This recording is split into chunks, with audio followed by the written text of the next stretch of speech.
So let's do a little bit of imagining for a minute here and imagine that we were living sometime in a community of about 100 people on the prairies or the grasslands or the plains or the tundra somewhere, and we're all pretty much self-sufficient and we're minding our own business when somewhere across the horizon comes some strangers. They come walking towards us, and we know sort of from our oral histories and from our traditions that when strangers come to visit, they usually don't come bearing gifts. They usually come wanting to take something, maybe gold or resources, or maybe sometimes children or women.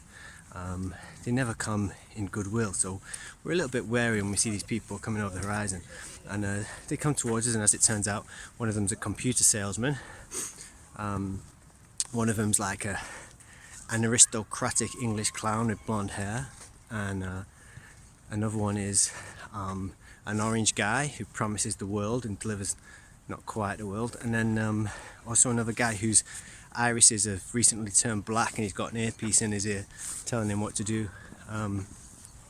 So we're a bit wary, and these guys start to say there's a big threatening disease coming to get us, and we're like, no, we're all right, we're managing here, we're healthy, there's no one ill here. And they point to someone in the back, say they look a little bit ill at the back there. I'm like, yeah, that's Granny though. She's 99. She's always looks a bit peaky, you know. Nothing wrong with her. Yeah, but she looks ill. She looks like she's in danger. I said, no, we're fine. But they keep pestering us, and they keep pestering us for a long time. We think, well, what is this about? These guys won't leave us alone. And eventually, some of your people get worried. Like, why do these guys keep telling us we're going to get ill? We're scared there might be a disease coming, like a big, noxious cloud of pestilence coming over the horizon.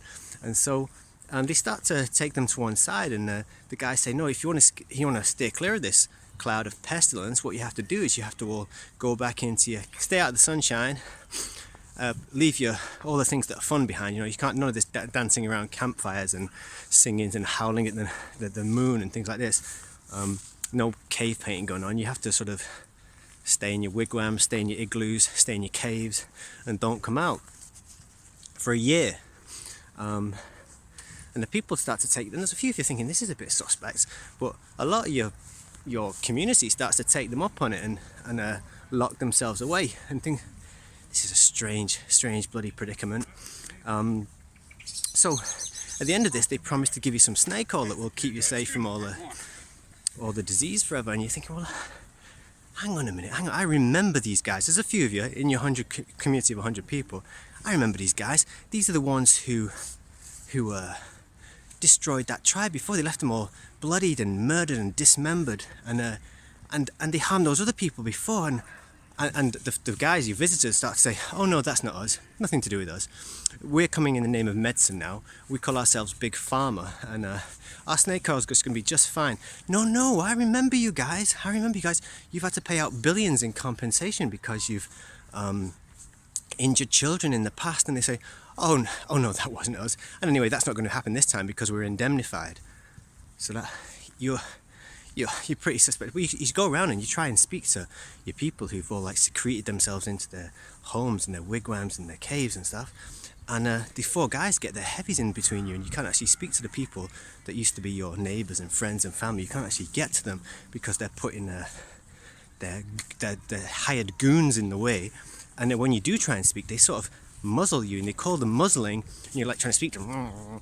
The muzzling, they call it a fact check, right? So every time you try and say something that contravenes them, they muzzle you, and before you know it, all the community are obeying them, and they're all actually physically muzzled with the part of the instructions the strangers are giving them is to cover the holes that they breathe out of and keep their children apart from one another and stop the children playing and singing and dancing and doing all the things that children normally do, and they're taking them seriously. So this is starting to strike some of you very peculiar, and you're trying to sing out about it, but before you know it, your community is no longer listening to you, even when you can get through to them, and they all believe that the snake oil is going to save them from the great noxious cloud of pestilence. So at this point, you take a time out and you ask them, well, what does this snake oil actually do then? And they say, well, it doesn't stop you catching the disease, and it doesn't stop you passing it on, and it may have a negative effect on your fertility or cause you some kind of serious adverse event, and it may kill you when you encounter the next winter respiratory disease season. But other than that, it's going to be okay. You're like, well, that doesn't sound very good. No one's going to take that, are they? And you turn around, and all your friends and family are queuing up for it.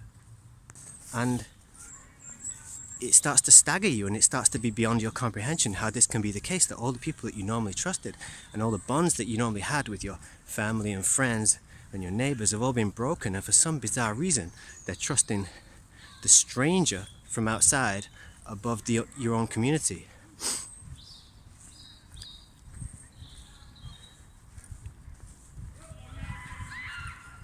Blows your mind.